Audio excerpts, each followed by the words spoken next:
வாக்குரிமை செலுத்தும் அனைத்து மகாஜனங்களுக்கும் பணிவான வணக்கத்தை தெரிவித்துக் கொள்கிறேன். வருகின்ற 23/4/2026 தேர்தல் நடைபெற இருக்கிறது. நம்மளுடைய தேர்தல் ஓட்டு உரிமைக்குண்டான விஷயம் என்னங்கிறத நம்ம தெரிஞ்சுக்கணும். ஓட்டுடைய முக்கியத்துவம் என்னங்கிறத பற்றி நம்ம தெரிஞ்சுக்கணும். நம்ம ஓட்டு செலுத்துறது, தகுந்த ஆளுக்கு அந்த ஓட்டு போகிறது, நம்மளுடைய ஜனநாயக கடமையை ஆற்றக்கூடிய ஒரு நபரை கம்பல்சரி நம்ம தேர்ந்தெடுக்கணும். அதை பற்றி தெளிவான முறையில் விவரிக்க இருக்கிறோம். மதிப்பிற்குரிய ஸ்ரீமான் சிவலிங்க ஐயா இதை தெளிவான முறையில் சொல்லுவாங்க. அதை அனைவரும் கேட்டு பலன் பெறுவீர்கள். மதிப்பும் மரியாதையும் அன்பும் அரவணைப்பும் மிகுந்திருக்கின்ற சமூகத்திலே பாராட்டுதல்களோடும் பெருமையோடும் வாழ்வாங்கு வாழ்ந்து கொண்டிருக்கின்ற மகாஜனங்கள் அனைவருக்கும் பணிவான வணக்கத்தை மிக பணிவன்போடு தெரியப்படுத்திக் கொள்கின்றேன். இந்த நிலையிலே இன்றைய நாளிலே முங்குப்பத்தம்பட்டியிலே சீரோடும் சிறப்போடும் சிறப்பானதொரு கல்வியை பயின்று தற்காலத்திலே சிலம்ப பயிற்சி பெற்று சிலம்ப ஆசிரியராக தனித்துவமாக தனக்கு தெரிந்த சுற்றுப்புற ஊர்களிலேயும் தன்னை அழைத்து இப்பணியை ஒப்படைக்கின்ற வெளியூர்களிலேயும் வெளி மாவட்டங்களிலேயும் மாணவர்களை அமர்த்தி பெரியோர்களையும் அமர்த்தி விருப்பப்பட்டவர்க்கெல்லாம் நகுந்த முறையிலே சிலம்பத்தை கற்றுக் கொடுத்து நற்பெயர் பெற்று கொண்டிருக்கின்ற சிலம்பம் இளங்கோ பிரபு அவர்கள் இளம் வயதினராக இருந்தாலும் அவர் சிந்தனையிலே சிறப்பு இருப்பதை அறிந்து அவருடைய கேள்விக்கு அடியேன் என்னால் ஆன பதிலை கூற கடமைப்பட்டவனாக இருக்கின்றேன். இந்த நிலையிலே ஜனநாயகம் என்றால் என்ன என்ற கேள்வியை இப்பொழுது கேட்டிருக்கின்ற கேள்விக்கு முன்பாக கேட்டிருந்தார். ஆக மக்களாகிய நாம் ஜனநாயக திருநாட்டிலே வாழுகின்றோம். இந்த ஜனநாயக திருநாட்டிலே வாழ்க்கையை வாழும் பொழுது ஜனநாயகம் என்றால் என்ன என்கின்ற கேள்விக்கு ஒவ்வொருவரும் விடை தெரியாது இருந்திடக்கூடாது. ஆக அந்த ஜனநாயகம் என்கின்ற அருமையான மதிப்பான பாராட்டுதலுக்கு உரிய சொல்லுக்கு ஒவ்வொரு மனிதரும் தன்னுடைய பிறப்பு சமூகங்களிலே என்னென்ன மரபு வழி இருக்கிறதோ, என்னென்ன கலாச்சார மார்க்கம் இருக்கிறதோ, என்னென்ன பண்பாட்டு பாதைகள் இருக்கிறதோ, என்னென்ன கோட்பாடுகள் இருக்கிறதோ அத்தனையும் எவரெவரெல்லாம் தலைமுறையாக இந்த பூமியிலே பிறந்து வாழ்கிறோமோ அந்த தலைமுறையிலே என்ன மரபுகள் கடைபிடிக்கப்பட்டது என்பதை அடுத்தடுத்து வர்ற தலைமுறைகளுக்கு நிலைநாட்டி அது மாதிரி வாழ வைத்து அந்த வாழ்விலே வெற்றியடைய வைக்க வேண்டியதுதான் ஜனநாயகம் என்கின்ற சொல்லுக்கு மிக பொருத்தமானது என்கின்ற விஷயத்தை பல சான்றோர்கள் கூற கேட்டிருக்கிறோம். எல்லா வகையினரும் அறிந்திருக்கவும் நாம் பார்த்திருக்கின்றோம். அந்த வகையிலேதான் ஜனநாயகம் என்பது அன்று தொட்டு இன்று வரை கடைபிடிக்க வேண்டிய ஒரு கடமையாக இருக்கிறது. ஆக இந்த ஜனநாயக கடமை என்கின்ற கொள்கையை ஆய்வு செய்து பார்த்தால் கொள்கை என்பது செயல் வடிவமும் பெறும், நடைமுறையும் பெறும், உருவமற்ற வகையிலும் இருக்கும், உருவம் உள்ள வகையிலும் இருக்கும். ஆகவே ஒவ்வொரு மனிதருடைய தோன்றுதலுக்கு முன்பாக சில கொள்கைகள், சில கலாச்சாரங்கள், சில மரபுகள், சில மார்க்கங்கள் கடைபிடித்து அதன்படி வாழ்ந்தாலே மனிதனுடைய வாழ்க்கை சிக்கல் இல்லாது, பிக்கல் இல்லாது, போராட்டம் இல்லாது சாத்வீகமாக நிறைவரும் என்கின்ற பொருளும் படுவதாக அமைந்திருக்கிறது. ஆக ஒவ்வொரு மனிதரும் தனக்கு ஏற்படுகின்ற பிரச்சனைகளை தீர்த்து கொள்ளவும், தனக்கு தேவைப்படுகின்ற வேலை வாய்ப்பை பெற்றுக்கொள்ளவும் தான் வசிக்கின்ற இடத்தை பாதுகாப்பாக வைத்துக் கொள்வதற்கும் தனக்கு குடும்பத்திலே நம்மை சீராட்டி பாராட்டி வளர்க்கின்ற பெற்றோர்களை பாதுகாப்பதற்கும் ஒவ்வொரு மனிதனுக்கும் தாரம் என்று சொல்லக்கூடிய கணவனோ மனைவியோ அமைந்த பிறகாக அவர்கள் உரிமையோடு வாழ்வதற்கு வழிவகை செய்வதற்கும் தன்னுடைய குடும்பத்திலே பிறக்கின்ற குழந்தை செல்வங்களை சீராட்டி பாராட்டி கல்வி பயிலச் செய்து அவர்களுக்கு தொழிற்பயிற்சி கொடுத்து அவர்களுக்கு சுய வேலையிலோ அல்லது அவர்கள் விரும்புகின்ற வேறொரு வேலையிலோ அரசு சார்ந்த வேலைகளிலோ அரசு வேலைகளிலோ வெளிநாட்டு வேலைகளிலோ அவர்கள் ஈடுபட்டு அவர்கள் சம்பாதிக்கிற சம்பாதிப்பு நம்மை மேன்மையோடு நடத்த ஆட்பட்டிருக்கின்ற அந்த அரசு உரிமைக்கும் தெரியப்படுத்தி இதற்கான வருவாய்களை எல்லாம் கட்டுப்படுத்தி நெறிப்படுத்தி ஒழுங்குபடுத்தி தன்னுடைய குடும்பத்திற்கு சேர்த்து தன்னுடைய சொந்தக்காரர்களுக்கும் தன்னுடைய வீட்டிற்கும் தன்னுடைய உறவுகளுக்கும் தன்னுடைய நாட்டிற்கும் தன்னுடைய தேசத்திற்கும் உலகத்திற்கு எல்லாம் அந்த சேவையின் பலனை பொருளாகவோ உழைப்பாகவோ கிடைக்க செய்வதற்கு வழிவகை செய்து கொடுப்பவரே அரசாங்கத்தாவார்.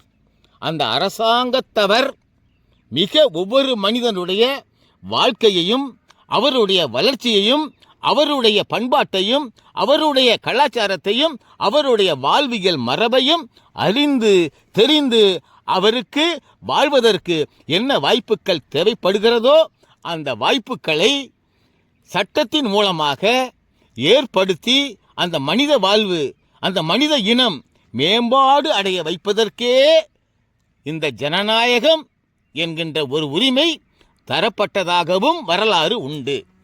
ஆக இந்த ஜனநாயகம் என்கின்ற சொல்லுக்கு மனிதனுடைய உரிமைகளை நாம் தானே நிலைநாட்டிக் கொள்ளலாமா அல்லது வேறு யாராவது ஒரு நல்ல முற்போக்கு சிந்தனை உள்ள தேசபக்தி உள்ள இன்னும் பல நேரங்களிலும் சிறந்த சிந்தனை உள்ள கோட்பாடு உள்ள வருங்காலத்திலே நம்பிக்கை ஊட்டக்கூடிய நபர் யாரையாவது தேர்வு செய்து அவரை இந்த விஷயத்திலே நியமனம் செய்து அவருக்கு அந்த பொறுப்பை கொடுக்கலாமா என்கின்ற சிந்தனையிலேதான் ஒவ்வொரு மனிதரும் வயது வந்த பிறகாக ஜனநாயகம் என்ற விஷயத்தை தெரிந்து அந்த ஜனநாயகத்தை செம்மையுற அரசமைத்து நிகழ்த்துவதற்கு தகுந்த நபர்களை நாம் தேர்வு செய்ய நினைக்கிறோம்.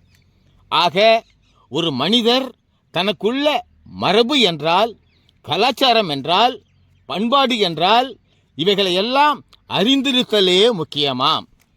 ஆக இக்காலமும் நடக்கின்ற காலமும் மனிதர்கள் வாழ்கிறோம். இதற்கு முன்பாக ஆயிரம் ஆண்டின் முன்னே ஆரம்பமானது மனிதன் இனம் என்று சொல்லக்கூடிய காலத்திலேயும் மனிதர்கள் வாழ்ந்திருக்கிறோம். யுகம் யுகமாக கிரேதா யுகம் என்று சொல்லக்கூடிய திரேதா யுகம் என்று சொல்லக்கூடிய துவாபார யுகம் என்று சொல்லக்கூடிய இந்த கலியுகம் என்று சொல்லக்கூடிய இந்த மாதிரியான யுகங்களிலெல்லாம் மனிதர்கள் வாழ்ந்துதான் நாம் வாழ்க்கையை மேம்படுத்தி சொர்க்கமோ நரகமோ சென்றிருப்பதாக நமக்கு பல சான்றுகள் கூறுகிறது. அந்த வகையிலே கலிகாலத்திலே சொர்க்கம் என்று நினைப்பதற்குத்தான் சொர்க்கம், நரகம் என்று நினைப்பதற்கு தான் நரகம். நல்லது நினைப்பவருக்கு நல்லது, நல்லதை நினைப்பதற்கு நல்லது இல்லை என்கின்ற வரலாறைத்தான் நாம் இந்த கலியுகத்திலே காண முடிகிறது. ஆக இந்த நிகழ்வுகள் எல்லாம் நாம் பலரிடமும் நூல்கள் வாயிலாகவும் செவிவழி செய்தியாகவும் ஆய்ந்து அறிந்தால் மனித குலம் ஒற்றுமையாக வாழ்வதே மேம்பாட்டுக்கு உடையதாக கருதுகிறார்கள். அவ்வாறு ஒற்றுமையாக வாழ்தலிலே நாம் ஒரு சபை என்று கூறுகிற இடத்திலே ஒரு இணக்கத்தை காண்பித்து வாழ்கலாம்.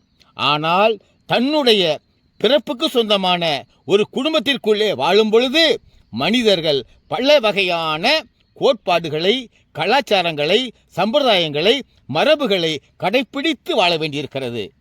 ஆக இந்த ஜனநாயகத்துக்குள்ளே ஜனநாயகத்தை நிகழ்த்துவதற்கு அரசாங்கம் என்கின்ற அமைப்பை அமைப்பதற்கு பல அமைப்பினர் முற்படும் பொழுது அந்த முற்போக்கு சிந்தனை உடைய ஒரு மனிதர் ஜனநாயகத்தை அரசின் மூலம் நிகழ்த்துவதற்கு நான் என்னை அர்ப்பணிக்கிறேன் என்று யார் சொல்லுகிறார்களோ அவர்கள் இந்த இந்திய திருநாட்டிலே அல்லது இந்திய திரு தேசத்திலே அந்த தேசத்திற்கு உண்டான மாநிலங்களிலே, அந்த மாநிலங்களுக்கு உள்ளான மாவட்டங்களிலே, அந்த மாவட்டத்திற்கு உள்ளான வட்டங்களிலே, அந்த வட்டத்திற்கும் உள்ளான பேரூராட்சிகளிலே, அதற்கும் கடந்த ஊராட்சிகளிலே, அதற்கும் அதிகமாக குக்கிராமங்களிலே வாழ்ந்து அவர்கள் வருவதாகவும் நாம் அறிகிறோம்.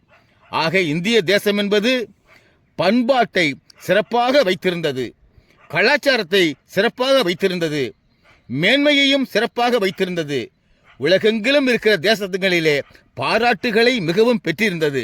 ஆக இந்த நிலையிலே இந்திய தேசம் ஆங்கிலேயன் என்கின்ற அந்நிய நாட்டவரோடு அதிகமாக போரிட்டு செல்வங்களை இழந்திருக்கிறது.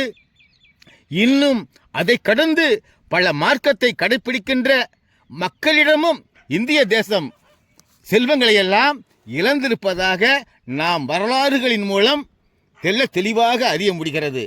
ஆக இந்திய தேசம் என்பது பொருள் ஆதாரத்திலே, இயற்கை வளத்திலே எல்லா செல்வங்களும் நிறைந்து இருந்ததாகத்தான் 300 ஆண்டுகளுக்கு முன்பாக உள்ள வரலாறு கூறுகிறது. கடந்த 1600 கிபி 1600க்கு முன்பாக இந்திய தேசம் பொருளாதாரத்திலே எந்த நாடும் இணை கொள்ள முடியாத அளவிலே நவரத்தினங்களாலும் நவ தானியங்களாலும் நவ லோகங்களாலும் சீர்மிகுந்து சிறப்புற்றிருந்ததாக அறிகிறோம். இந்த தேசத்திலே வசிக்கின்ற ஒவ்வொரு சமூகத்தவரும் எவரும் பண்பாட்டில் குறைந்தவர் அல்ல, கலாச்சாரத்தில் குறைந்தவர் அல்ல, தத்துவத்தில் குறைந்தவர் அல்ல, தாற்பரியத்தில் குறைந்தவர் அல்ல, குடும்பத்தை பேணி காப்பதிலே குறைந்தவர் அல்ல, பிறருக்கு உதவுவதிலே குறைந்தவர் அல்ல. இவ்வாறு எல்லா நிலைகளிலும் குறைந்தவர் இல்லாதிருந்து கல்வியிலும் செழிப்புற்று குறைவில்லாதவராகவே இருந்து மேதைகளாக வாழ்ந்திருப்பதை அறிய முடிகிறது. ஆக கிபி 1600 ஆண்டை பார்த்து நாம் கடந்த காலங்களிலே வாழுகின்ற நிலையை பார்த்தோமேயானால் இந்த தேசத்திலே ஒவ்வொரு தனி மனிதனும் தன்னுடைய நிலையை சிந்திக்கிறார்களோ சிந்திக்கவில்லையோ, அறிகிறார்களோ அறியவில்லையோ, இதையெல்லாம் நாம் பார்க்கிறோம், பார்க்காமலும் இருக்கிறோம். ஆனால் வரலாற்று கல்வி என்பதை, இந்திய தேசத்தினுடைய வரலாறு என்பதை, இந்த இந்திய தேசம் முன்பாக பாரத தேசம் என்கின்ற இருக்கிற வரைக்குமான வரலாறை அறிவதிலே மிகவும் நாம் பின்தங்கி இருப்பதாகத்தான் அறிய முடிகிறது. முற்காலங்களிலே இருந்த கல்வியும், முற்காலங்களிலே இருந்த புலமையும், முற்காலங்களிலே இருந்த மேதையும், முற்காலங்களிலே அனைத்து மொழிகளிலும் இருந்த பற்றுதலையும் பாசத்தையும், ஒவ்வொரு மனிதனோடும் இருக்கின்ற ஒற்றுமை உணர்வையும் நாம் அவ்வாறுதான் இருக்கிறோமா என்கின்ற விஷயத்தை மறுபரிசீலனை செய்யுமாறு மதிப்பிற்குரிய காமுகுல காப்பு ஒக்கலிக மகாஜனங்களுக்கு இருகரங்கூப்பி ஆய்வு செய்யுமாறு பணிவோடு நான் உங்களுக்கு ஞாபகப்படுத்துகின்றேன். ஏனென்றால் அடியேனுக்கும் 70 வயது ஆகிறது. இந்த 70 வயதிலே சமூகங்களிலே சிறப்பானதொரு மேம்பாடு, சிறப்பானதொரு உயர்வு, சிறப்பானதொரு கல்வி, சிறப்பானதொரு வேலை, சிறப்பானதொரு வருவாய், சிறப்பானதொரு குடும்பம், சிறப்பானதொரு எதிர்காலம் என்கின்ற விஷயத்தை கண்டுகொள்ள வேண்டும். கண்டுகொண்டு மனம் பூரிப்படைய வேண்டும். அதற்கெல்லாம் நமக்கு இந்த ஆயுள் கொடுத்து வைத்திருக்க வேண்டும் என்கின்ற பெரு அவாவோடு மிக எளியவனாக எளிதிலும் எளிதான வாழ்க்கையை மேற்கொண்டு இதையெல்லாம் நற்சிந்தனையோடு எதிர்பார்த்து காத்திருக்கின்றேன்.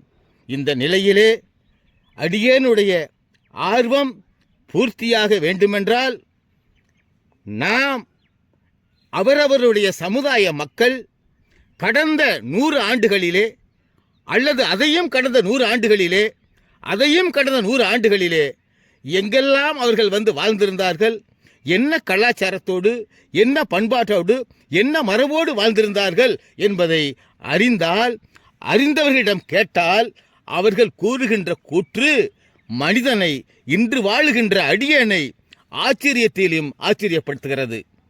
அதாகப்பட்டது காமு குலத்தவர் மேன்மையாக வாழ்ந்ததாக, அரசபை அமைத்து வாழ்ந்ததாக, தேசத்தை சிறப்பாக ஆண்டு வாழ்ந்ததாக நமக்கு கிபி 1336 அமைந்த விஜயநகர பேரரசு வரலாறு மிக சிறப்பாக கூறுகிறது.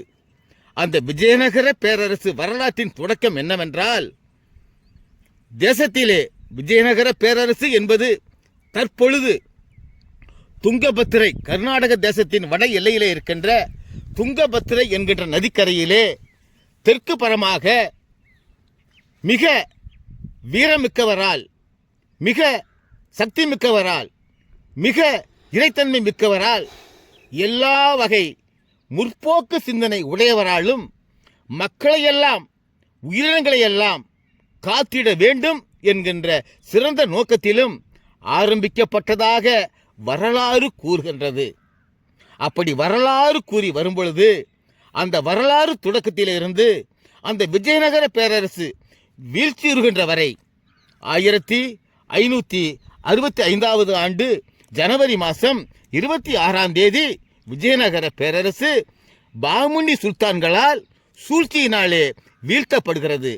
அதுவரைக்குமான வரலாறும், அதற்கு பின்பாக நாம் மேன்மையோடும் சிறப்போடும் வெகு பிரயாசையோடும் வெகு மதிப்போடும் மதித்து வாழுகின்ற தமிழ் தேசத்து மக்களுக்குள்ளே வாழுகின்ற பொழுதும், அவ்வாறான வாழ்க்கையிலே கிபி 1529 ஆண்டிலிருந்து கிபி 1736 ஆண்டு வரைக்கும் வெகு நேர்த்தியாக, வெகு சிறப்பாக இந்திய தேசத்திலே, இப்பொழுது தமிழ் தேசம் என்று சொல்லக்கூடிய தேசம் தெற்கு கடைசியிலே இருந்து தொடங்கப்பட்டு வடக்கு புறமாக கர்நாடக தேசம், தெலுங்கு தேசம், மராட்டிய தேசம், கேரள தேசம், இத்தனையிலே வாழுகின்ற மக்கள் அத்தனை பேரையும் வெகு சிறப்பாக, வெகு நேர்த்தியாக, வெகு மேன்மையாக அவர்களுடைய கலாச்சாரத்தையும் பண்பாட்டையும் மரபையும் அத்தனையும் காத்ததோடு இந்த காமுகுலத்தவர் வரலாறையும் தெய்வத்தின் துணையோடு, தெய்வங்களின் துணையோடு, குலதெய்வ துணையோடு வாழ்வாங்கு வாழ்ந்ததாக வரலாற்றை அறிய முடிகிறது. ஆக அவ்வரலாறும் மிக நேர்த்தியாக நிலை பெற்று நிற்பதனாலே அந்த வரலாறை தற்சமயம் பலரிடம் கேட்டும், பல இடங்களிலே பார்த்தும், பல நூல்களிலே படித்தும் இந்த தகவலை வருங்கால சந்ததியினருக்கு தெரியப்படுத்துவதிலே நான் மிகுந்த ஆர்வத்தை காட்டுகின்றேன். அதில் உண்மை இருக்க வேண்டும் என்கின்ற சொல்லுக்குள்ளும் நான் இருக்கின்றேன்.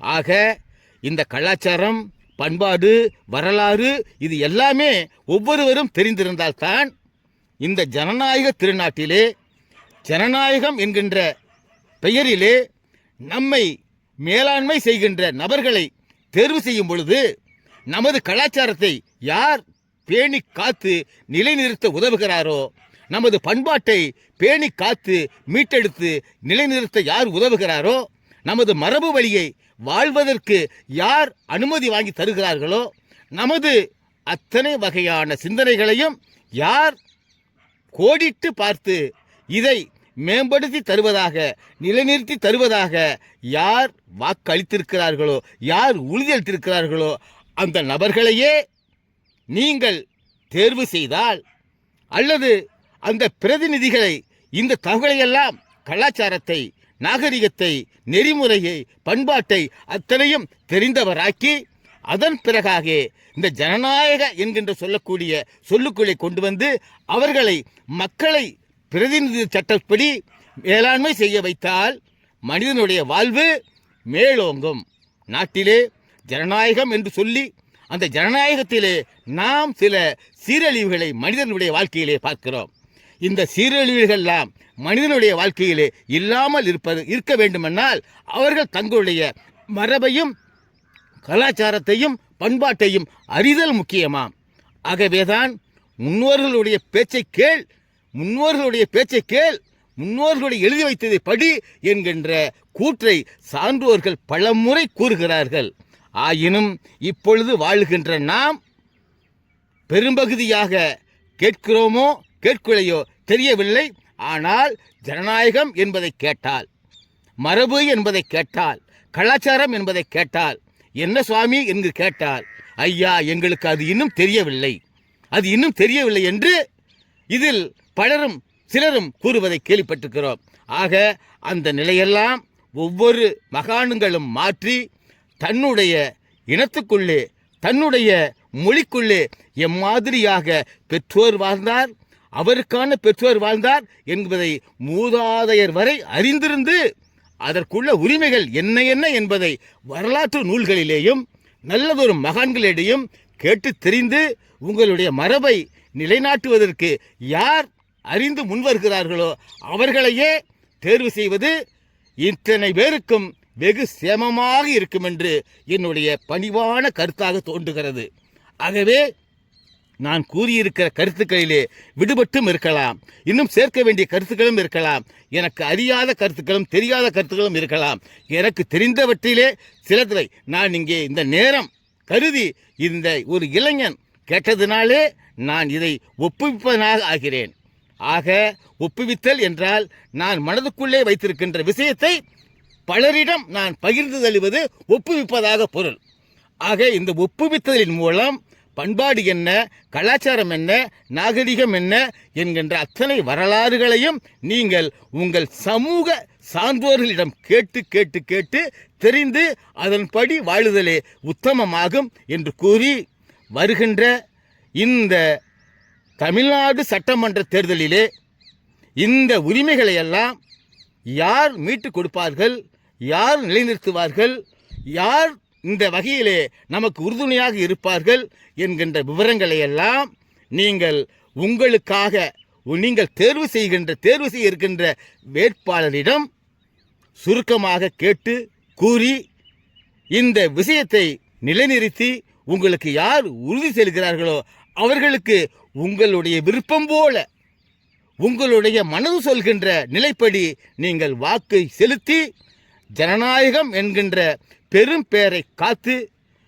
வாக்களிக்க சென்று மகிழ்ச்சியோடு வாக்களித்து வாக்களிக்காமல் இருக்கின்ற அத்தனை பேரையும் அழைத்து சென்று அந்தவருக்கு எந்தெந்த வாக்குச்சாவடிகளில் வாக்களிக்க உரிமை இருக்கிறதோ அங்கெல்லாம் வாக்களிக்க வைத்து இந்த ஜனநாயகத்தை, இந்த ஜனநாயக தேசத்தை மேலும் மேலும் நல்லதொரு வழியிலே அபிவிருத்தி செய்ய வைத்தால் நீங்கள் மேலும் மேலும் பல புண்ணியங்களை பெற்று புண்ணியவான்கள் ஆவீர்கள் என்கின்ற நல்லதொரு கருத்தை தெய்வாதீனமாக கூற வைத்த இளங்கோ பிரபு அவர்களுக்கு நன்றி கூறி, இந்த இளங்கோ பிரபு அவர்கள் தமிழன் 0247 என்கின்ற ஊடகத்தின் வாயிலாக பல நல்ல சேவைகளை செய்து வருவதை அறிய முடிகிறது. ஆக இந்த ஊடகத்திலே இது ஒரு தனி பதிவாக, இது ஒரு அவருடைய விருப்பத்தின் பதிவாக வெளியிடுகிறார். அதை அத்தனை பேரும் அவர் தெரிந்து கொள்ள வேண்டும் என்று ஆசைப்படுகின்றார். அந்த ஆசைப்படி எல்லோரும் தெரிந்து கொண்டு நீங்கள் ஜனநாயக கடமையை வெகு நேர்த்தியாக வெகு சிறப்பாக அதிலே தோல்வி காணாது அத்தனை பேரையும் வாக்களிக்க வைக்குமாறு நீங்களும் வாக்களித்து உங்களுடைய பிரதிநிதியை உறுதி செய்யுமாறு மறுமுறையும் இருகரம் கூப்பி உங்கள் அனைவரையும் வேண்டி வாய்ப்பளித்து கொண்டிருக்கின்ற அத்தனை பேருக்கும் கடவுளுடைய திருநாமத்திலே நன்றி கூறி விடைபெறுகின்றேன். நான் கேட்டுக்கொண்டதுக்கு இணங்க மதிப்பிற்குரிய ஸ்ரீமான் சிவலிங்கம் ஐயா அவர்கள் நல்ல ஒரு தகவலை சொல்லியிருக்காங்க. இந்த தகவலின் அடிப்படையில் இதை நானும் பலன் பெறுவேன் மற்றும் என்னுடைய சுற்றியில் இருக்கக்கூடிய அனைத்து மனிதர்களுக்கும் இந்த நல்ல பதிவுகளை அனுப்பி எல்லாரும் நல்ல முறையில் பலன் பெற இந்த தமிழன் 0247 யூடியூப் சேனல் வழியாக அனைவருக்கும் கொண்டு செல்லப்படும். நன்றி.